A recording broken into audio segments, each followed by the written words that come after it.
ما بعد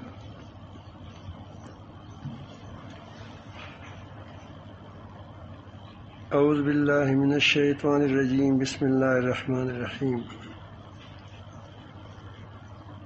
وَيَوْمَ تُبَدَّلُ الْأَرْضُ غَيْرَ الْأَرْضِ وَالسَّمَاوَاتُ وَبَرَزُوا لِلَّهِ الْوَاحِدِ الْقَهَّارِ صدق اللہ مولانا العظیم۔ درود شریف پڑھیے اللہ۔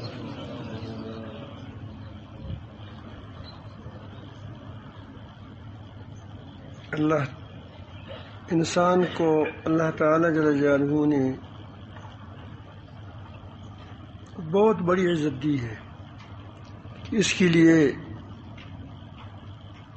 پوری دنیا کو بنا دیا، آسمانوں کو، زمینوں کو، اور آسمان و زمین کے درمیان جتنی چیزیں ہیں، ہوائیں ہیں، پانی ہے، سبزیاں ہیں، وغیرہ وغیرہ، سورج ہے، چاند ہے، سب اللہ تعالی نے انسانوں کے لیے بنائی ہے، اور یہ انسانوں کی مختصر زندگی کے لیے بنائی ہے کہ اس سے فائدہ اٹھائیں، چند دن کا فائدہ اس سے اٹھائیں، اور اس میں اپنی آخرت بنائیں۔ اس لیے ہمیں یہاں بھیجا کہ اس دنیا میں ہم اپنے آپ کو بنائیں۔ ماں کے پیٹ میں ہمارے لیے ہماری وجود بن رہا تھا،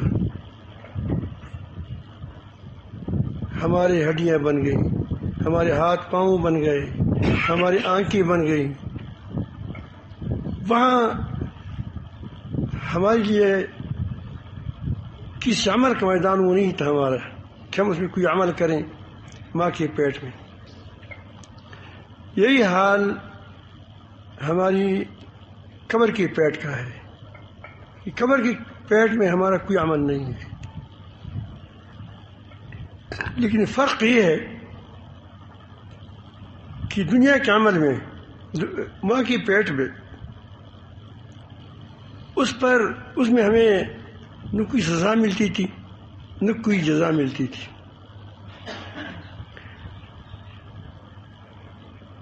قبر کے پیٹ میں ہم جا کر وہاں ہم اس دنیا کی جو کچھ ہم نے کمایا ہے اس کو ہم سزا و جزا کی صورت میں پائیں گے، یا ہمیں سزا ہوگا، اللہ بچائے سب کو، یا جزا ہوگا، اچھا بدلہ ہوگا۔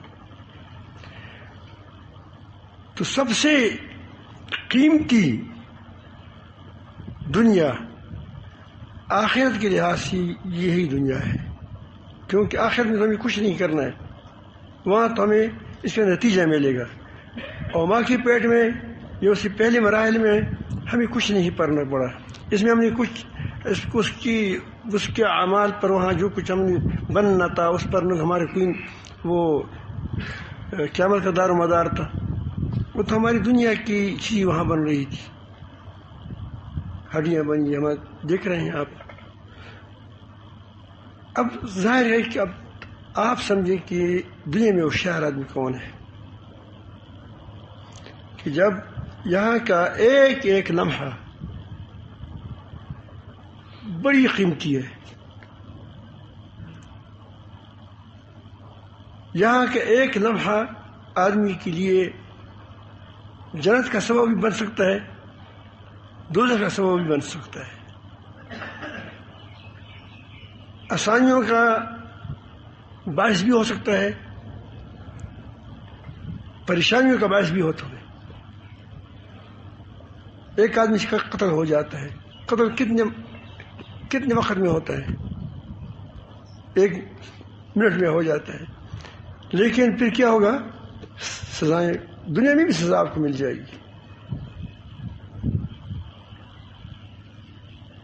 تو یہاں یہ دنیا میں ایک لمحے میں آپ دنیا سے جا رہے ہو، آپ کا آخری وقت فی الحال نہیں آ چکا ہے، بس جانے والے ہو، اور 100 سال کا کافر ہے، اس 1 منٹ میں کہہ دے کہ لا الہ الا اللہ محمد رسول اللہ دل سے، اور اسلام قبول کر لیں تو اس 1 منٹ اتنا قیمتی ہے کہ اس پر تمہارا فیصلہ ہو گیا، جنت اور دوزخ کا فیصلہ ہوگا۔ اب یہاں سے اندازہ لگائیں کہ ہم اس وقت کو کیسے برباد کر رہے ہیں، کن چیزوں میں ہم لگا رہے ہیں اس کو۔ ہم نے اس دنیا میں، اگر آپ نے پوری دنیا کی بادشاہی حاصل کی، ذوالقرنین اب آج قبر کے اندر ہے، کچھ کمایا ہے وہ تو یہاں کمایا ہے، دنیا میں کمایا ہے، دنیا کی آخر کے لیے کچھ کیا ہے تو وہ ہوگا، لیکن وہاں اب اس کے ہاتھ میں کیا ہے؟ جب دنیا سے جا رہا تھا تو یہاں خالی ہاتھ جا رہا تھا۔ سب نے اس دنیا میں خالی ہاتھ آنا ہے، سب نے خالی ہاتھ جانا ہے۔ ہمارے زندگی میں یعنی ہم جب سے پیدا ہو چکے ہیں 70 سال کی عمر ہے تقریباً ہماری، لیکن کئی بادشاہوں کو دیکھا کہ دنیا سے گئے لیکن ایک رتی بھی اپنے ساتھ نہ بس 2 گز کا کفن کا کپڑا وہ لے گئے۔ یہ تو دنیا ہے کل، کہ اگر آدمی کو پوری دنیا مل جائے اس میں سے اس کو 2 گز کا کپڑا ملنا ہے، وہ بھی کسی کو نصیب ہوگا، کسی کو نصیب نہیں ہوگا۔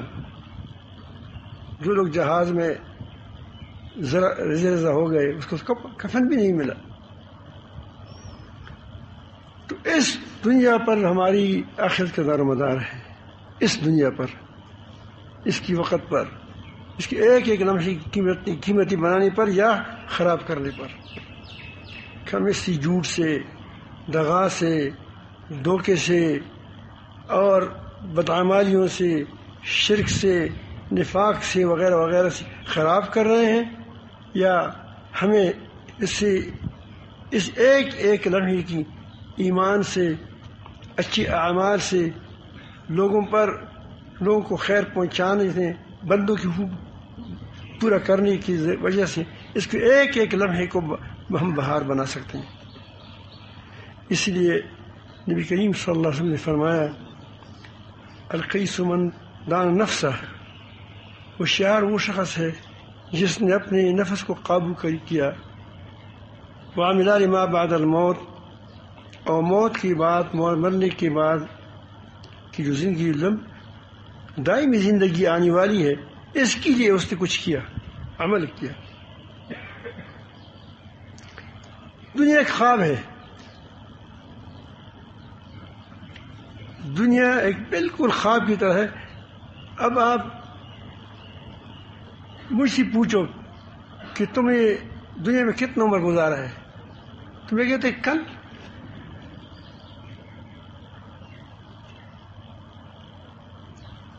تو اگر 70 سال کے بعد بھی ہم کہتے ہیں یوں ہی دنیا وقت گزر گیا کہ گویا کل کے دن، قیامت میں یہی کہ ہم کہیں گے کہ قیامت میں کتنے دن گزارا ہے، جس نے 1000 سال گزاریں گے ان نے کہا کہ 1 دن یا 2 دن گزارے تھے۔ یہ تو ہماری دنیا کا حال ہے، خواب اس تو کہتے ہیں، تو دنیا خواب ہے۔ اگر خواب میں میں آپ کو ایک بات کہتا ہوں، یہاں کوئی آدمی آ جاتا ہے، بادشاہ آ جاتا ہے، وہ آپ کو کہتا ہے کہ میں تم کو 1 گھنٹے جیل میں ڈالتا ہوں۔ یہ لوگ سیاسی لوگ کبھی کبھی جاتے بھی ہیں تاکہ اپنے آپ کو مقبول بنائے۔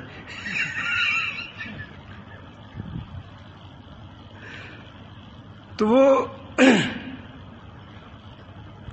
اس کو کہتے ہیں کہ تم کو 1 گھنٹے کے لیے جیل بھیجتے ہیں، وہاں نظر بند کرتے ہیں، کچھ نہیں کہتے آپ کو، صرف جیل میں 1 گھنٹہ کا لے جائیں گے۔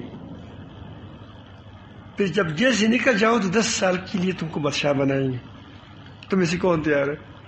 سب تیار نہیں، یہ علماء سے تیار نہیں کہ اس جنجالوں کو جانتے ہیں، لیکن یہ ہے کہ بہرحال آپ کی خیر کے لیے کہ میں کچھ خیر کے کام کروں گا، لیکن کوئی اس کے لیے تیار نہیں ہوگا کہ 10 سال نہیں، وہ 10 سال کے لیے پھر میں تم کو کیا، وہ ہر کوئی تیار ہوگا۔ اب اس کے خلاف اگر تم کو کہہ دے کہ ایک دن آپ جو کچھ کھائے پیے تو آپ کو اجازت کرائے،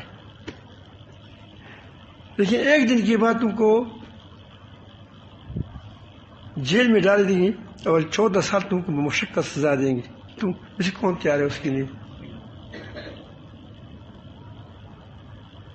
تو دنیا ایسی ہی ہے.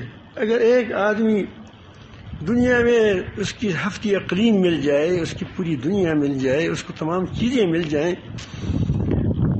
تو کل جب قیامت میں جائیں گے وہاں دائمی زندگی میں جہنم میں جلے گا.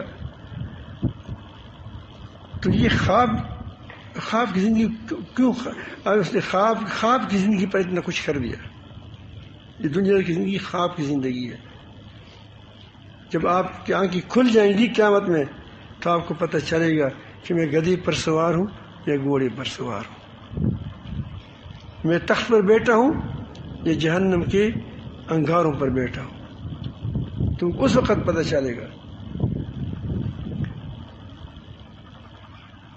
حضرت ابراہیم بن ادھم رحمۃ اللہ علیہ ایک دن اپنے ایوان میں بیٹھے تھے، اس کو اپنے بادشاہ تھا لیکن نیک دل تھا.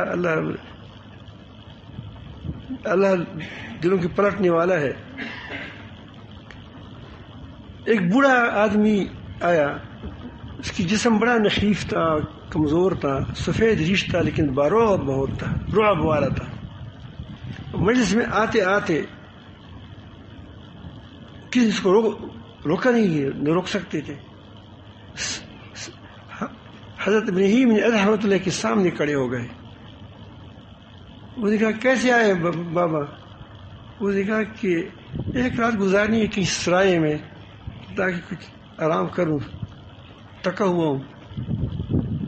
تو یہ تھوڑا سا اچھی سی سرائے ہے، اس میں کہتا کہ تھوڑا سا آرام کر لوں، اس لیے آیا ہوں.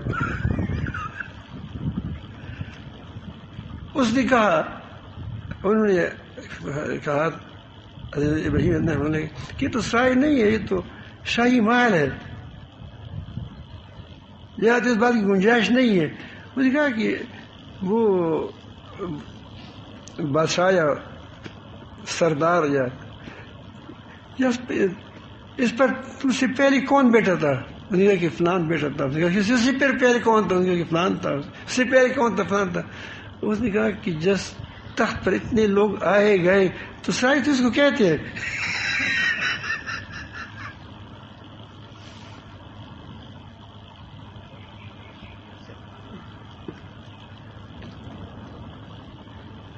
تو ہم اس سائے میں اپنی زندگیاں کھپاتے ہیں، اس کے لیے ہم جھوٹ بولتے ہیں، اس کے لیے ہم دھوکہ دیتے ہیں، اس کے لیے ہم چوریاں کرتے ہیں، اس کے لیے ہم رشوت کھاتے ہیں، لوگوں سے رشوت لیتے ہیں، رشوت دیتے ہیں، سود کرتے ہیں، جوا کھیلتے ہیں، اسی دنیا کے لیے جس کے لیے اور خواب کی زندگی ہے. قیامت کے دن اللہ تعالیٰ فرماتے ہیں یوم تبدل الارض غیر الارض السماوات، جس دن اس زمین سے اور زمین بدلی جائے گی. وہ یہ زمین ایسی نہیں ہوگی، اور قسم کی زمین ہو جائے گی، اور آسمان بدل جائیں گے، سورج بدل جائیں گے، قریب قریب آ جائیں گے، اور سب کے سب لوگ ایک زبردست اللہ کی اور پیش ہوں گے.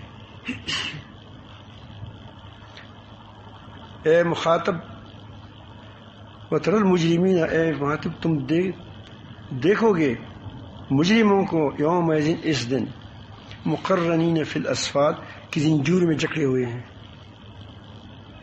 اس دن کے لیے تیاری کرنی ہے، زنجیروں کے اندر جکڑے ہوئے ہیں. دیکھے گا تم اس کو. سرابیلہم قطران وتخشی وجوہہم النار، ان کی کرتے گندک کے ہوں گے. حضرت ابن عباس فرماتے ہیں کہ اس کا مطلب پگھلا ہوا تانبا ہوگا. کپڑے بھی ہو وہ پگھلے ہوئے تانبے کے ہو، اور ہو بھی آگ زنجیروں میں جکڑا ہوا. تو کس قدر اللہ پاک بچائے اذیت ہوگی. پھر وہ 1 دن نہیں، 2 دن نہیں، 3 دن نہیں، ایک دن وہاں کا 1000 سال کا ہے. ایک غوطہ جہنم میں 70 دن کا ہے، 70,000 سال کا ایک دن غوطہ، جس میں ہم اللہ پاک بچائے ہمیشہ کے لیے وہاں رہیں تو کس قدر وضعیت ہوگی. تو کہتے ہیں وَتَخْشَعُ وُجُوهَهُمُ النَّارُ، ان کے چہروں پر آگ لپیٹی ہوگی. اور لمبے بھی پر سپیری رہی.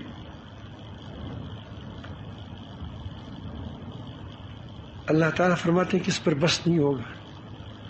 وَزِدْنَاهُمْ عَذَابًا فَوْقَ الْعَذَابِ، تم اس عذاب پر پھر عذاب کو بڑھایا جائے گا. کیونکہ انسان کی طبیعت یہ ہے کہ کبھی کبھی عذاب کے ساتھ بھی عادی ہو جاتا ہے.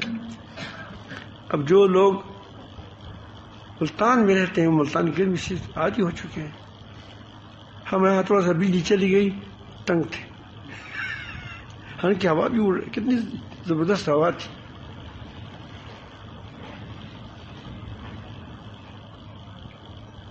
تو وہ کہتے ہیں کہ وقتاً فوقتاً آپ کی کیا ہو جائے گی، بار بار تمہاری یہ عذاب کو بڑھایا جائے گا تاکہ تم ایک قسم کے عذاب کے ساتھ عادی نہ ہو جاؤ. اللہ تعالیٰ بچائیں. صحیح حدیث میں ہے، بخاری شریف اور مسلم شریف کی حدیث ہے کہ کافروں کے دونوں کندھوں کے درمیان، اس کندھے سے لے کر اس کندھے تک، تیز رفتار گھوڑا چلے، وہ 3 روز سفر کرے تو اس کی ایک کندھے سے دوسری کندھے تک پہنچ جائے گا. تو یہ لاہور تک فاصلہ بنتا ہے. اتنا بڑا آدمی، لوگ بڑے بڑے آدمی ہوں گے لوگ. ایک جہنمی اتنا بڑا ہوگا، اس کی کال، اس کی چمڑا پیدل سفر کی 3 دن چل جیسا کوٹ، اتنا بڑا مٹھا اس کا جلد ہوگا، کال ہوگی. اب یہ مٹھی خیال، وہ کہتے ہیں کہ ایک اس میں گھڑی میں ایک وقت میں وہ کیا ہو جائیں گی، ایسے جل جائیں گے کہ ایک ہی گھڑی میں 100 مرتبہ اتنی بڑی کال جلے گی اور پھر آئے گی. تاکہ اللہ تعالیٰ فرماتے ہیں کلما نضجت جلودہم بدلنا جلودا غیرہا لیذوقوا العذاب، جب بھی اس کی کال جل جائے تو فوراً اس پر ہم کیا کریں گے، کسی کال کو لائیں گے، تبدیل کریں گے کال کو. کیونکہ اب لوگوں کو پتہ چلا 64 سال کے بعد کہ درد کیا چیز کرتی ہے.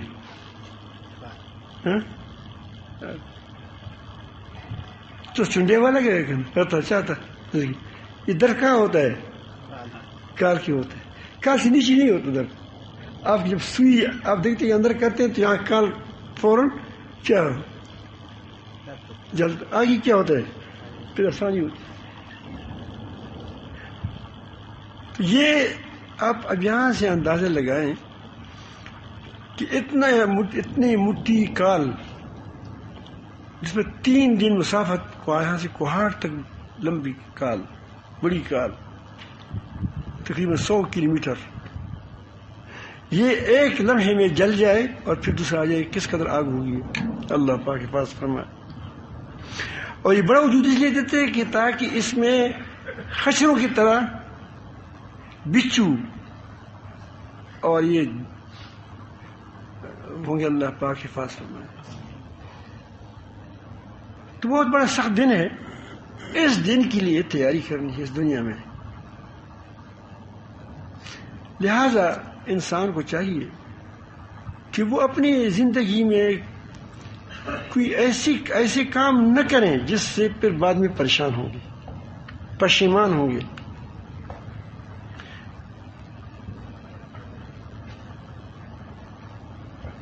ہمارے ایک بزرگ گزرے ہیں، اس کو اکبر الہ آبادی بڑا زبردست آدمی تھا، عالم تھا.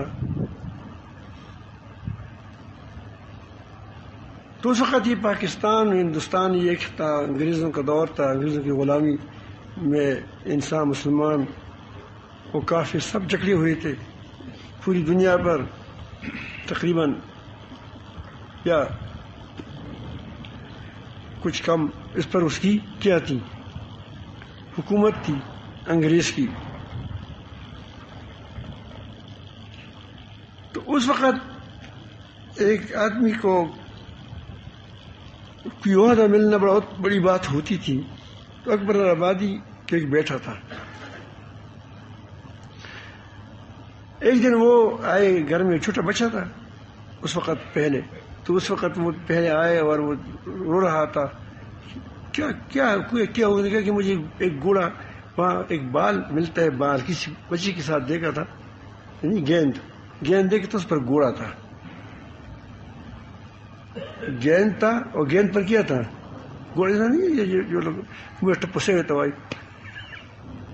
اس پر ایک گوڑا تھا. تو اس نے کہا کہ مجھے وہ گوڑی والی گیند خریدو. اب رو رہا تھا. تو اکبر آبادی چلے گئے، اس کے لیے بڑا ڈھونڈا ڈانڈا، لیکن اس کو ملا نہیں. ایک عرصے کے بعد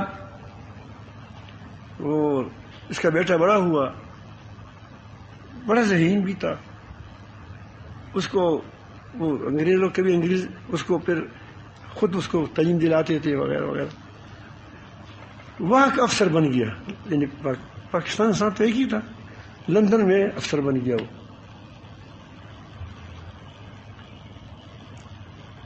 تو اتفاق سے حضرت اکبر آبادی رحمۃ اللہ جا رہے تھے کہیں، تو اس کو وہ دکان میں وہی ایک گیند نظر آیا جس پر گوڑا تھا، اسی کو خرید لیا اور اپنے گھر کے اندر رکھ دیا کہ میرے بیٹے کو بڑا پسند تھا. یہ جو بیٹا افسر بن گیا ہے. جب وہ اپنے علاقے میں آ گیا تو ظاہر ہے کہ بہت بڑا عہدہ تھا اس زمانے میں اس کی. تو اس کی بڑے یار دوست اور بڑی کرنل کے پاس کرنل آتے ہیں، جنرل کے پاس جنرل آتے ہیں، بادشاہ کے پاس بادشاہ آتے ہیں. تو اس کے پاس بڑے لوگ جمع ہو گئے، بہت بڑے لوگ، یعنی وہ دنیا کے لحاظ سے. تو اس نے اس کو کہا کہ اکبر آبادی نے فرمایا کہ میں اپنے بیٹے کے لیے ایک تحفہ لایا ہوں جو اس کی بہت ہی پسند ہے. بیٹا خوش ہوا کہ آج میرا کیا والد صاحب وہ بڑی شخصیت تھی، اس کا بڑا زبردست ہدیہ ہوگا تو میرا نام ہو جائے گا.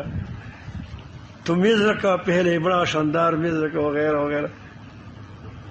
اس کے بعد وہ گھر آئے، بڑی حفاظت کے ساتھ اس بال کو لایا اور میز پر رکھ دیا کہ یہ میں نے آپ کے لیے تحفے میں رکھا ہے.